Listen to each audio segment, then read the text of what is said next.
बिस्मिल्लाहिर्रहमानिर्रहीम अस्सलाम वालेकुम। Welcome to my food pack. कैसे हैं आप सब? अल्लाह पाक से दुआ है कि आपको अपने प्यारों के साथ खुश और आबाद रखे और आप पर अपनी रहमत का साया बनाए रखे, आमीन। आज मैं बना रही हूँ अफ़गानी पुलाव और ये बहुत ही सिंपल सा बनता है लेकिन बहुत टेस्टी होता है। तो इसमें इतने स्पाइस भी नहीं जाते।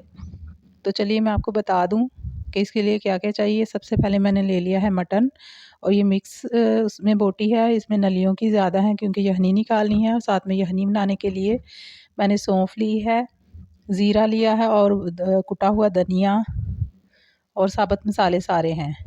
तो प्याज लिया है एक छोटा और साथ में लहसुन और अदरक के टुकड़े हैं और हरी मिर्च है। तो पहले हम इसकी यखनी बना लेंगे। और ये साबुत गरम मसालों में मैंने बादियन का फूल भी लिया है और उसमें मैंने सौंफ भी ली है, मोटी इलायची है, छोटी भी सब्ज़ इलायची भी है और लौंग हैं, कुछ दालचीनी के टुकड़े हैं। तो इन सारी चीज़ों से फिर यखनी की स्मेल बहुत अच्छी आती है। और एक छोटा चम्मच मैंने नमक का डाल दिया, थोड़ी सी मैंने हल्दी यूज़ की है। अब मैं इसमें पानी डाल देती हूँ और इसको गोश्त को गला लेते। देखिए गोश्त हमारा गल चुका है और यखनी भी अच्छी सी तैयार हो चुकी है। इसको साइड पे रख लेते हैं और मैंने ये थोड़ा सा ऑयल डाला है पैन में। तो सबसे पहले हम अपनी गाजरों को और जो नट्स डालने हैं इसके अंदर वो फ्राई कर लेते हैं। और गाजर को आपने बहुत बारीक नहीं काटना क्योंकि ये पकाते पकाते बहुत जल्दी नरम हो जाती है और इसकी फिर शक्ल वो नहीं रहती जो इसका लुक आना चाहिए। तो थोड़ी सी इस तरह मोटी मोटी स्लाइस में कटिंग की होगी तो फिर ये आपकी टस से मस नहीं होंगी गाजरें। इनको अच्छा सा प्यारा सा हल्का हल्का सा हमने कर लेना है फ्राई। और देखिए इनका कलर जैसे जैसे फ्राई होंगी इनका प्यारा होता जाएगा। कुछ भी नहीं डालना इसमें हमने। अब जो भी आप नट्स इसमें डाल रहे हैं, बादाम ये मैंने भिगो लिए थे और इनका छिलका उतार लिया था, तो ये डाल दें। काजू भी डालना चाहें तो डाल सकते हैं और साथ में जाएंगे इसमें मेवे, लेकिन वो मैं थोड़ा सा इनको भून लूँगी तो फिर मेवे बाद में डालूँगी। और इसमें थोड़ी सी मैं डालूँगी चीनी भी।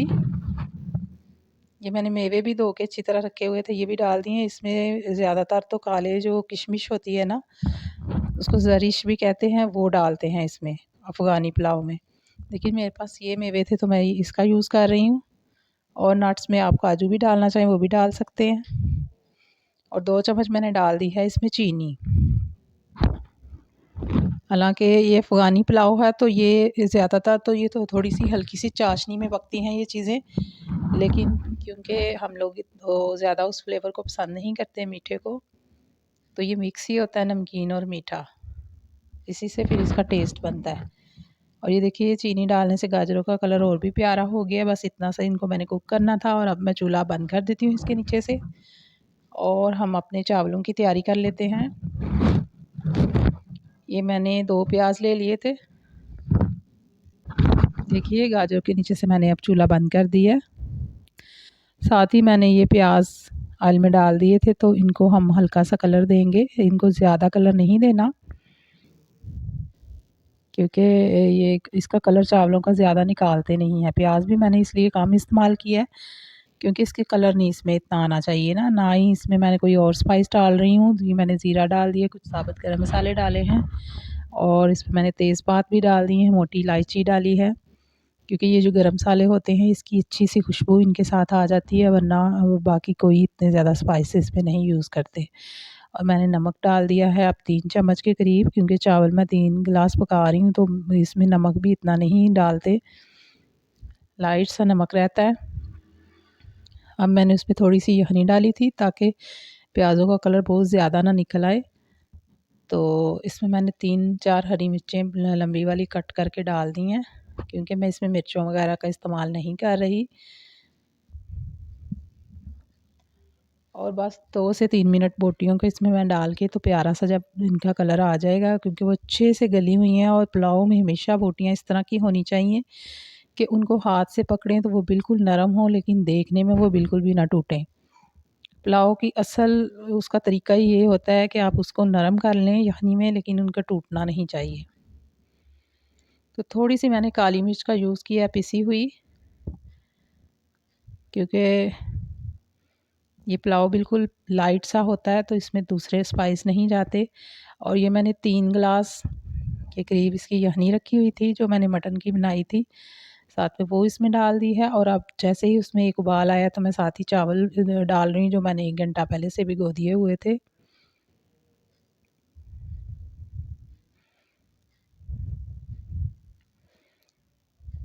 और इसको मिक्स करके तो मैं थोड़ी देर के लिए ढक्कन ऊपर रख देती हूँ।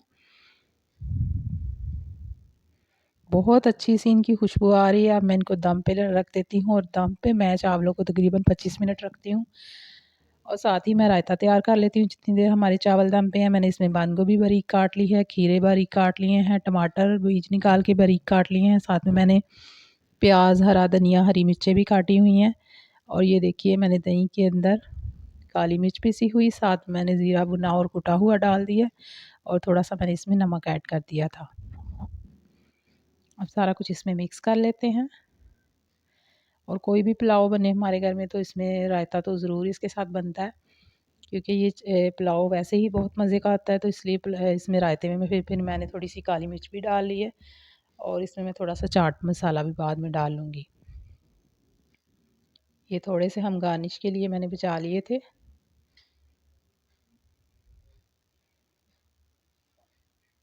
और ऊपर से अब मैं थोड़ा सा इसके ऊपर चाट मसाला छिड़क देती हूँ।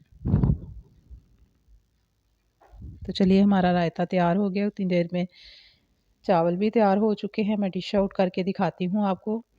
ये देखिए तकरीबन मैंने 25 मिनट तक इनको दम दिया था और कितने प्यारे निखरे निखरे और कितने खूबसूरत चावल लग रहे हैं। और इनका कलर भी देखिए कितना लाइट है।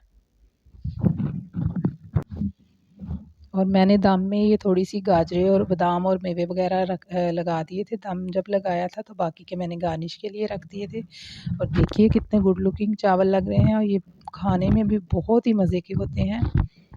और इतनी इसकी अच्छी सी खुशबू आ रही है। आप भी ज़रूर ट्राई कीजिएगा। और आप रखिए यूँ ही हाल अपने प्यारों का अच्छी अच्छी सी डिशेस बना के मुझे रखिए दुआओं में याद।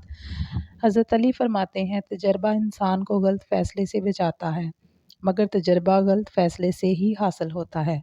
सुबहान अल्लाह। अल्लाह ताला आप सब पर और हम सब पर अपनी रहमत फरमाए, हमारे घरों में हमेशा हलाल रिज़्क़ अता करे और दूसरों के लिए आसानियाँ पैदा कीजिए ताकि अल्लाह ताला आपकी ज़िंदगी में भी आसानियाँ पैदा करे। और मेरे दूसरे चैनल पर भी ज़रूर विज़िट कीजिए। मैंने वहाँ भी आपके लिए बहुत सी इन्फॉर्मेटिव वीडियो अपलोड करती हूँ। चलिए मुझे दीजिए इजाज़त। फिर मिलेंगे किसी और वीडियो में किसी और रेसिपी के साथ। तब तक मुझे दीजिए इजाज़त। अल्लाह हाफ़िज़।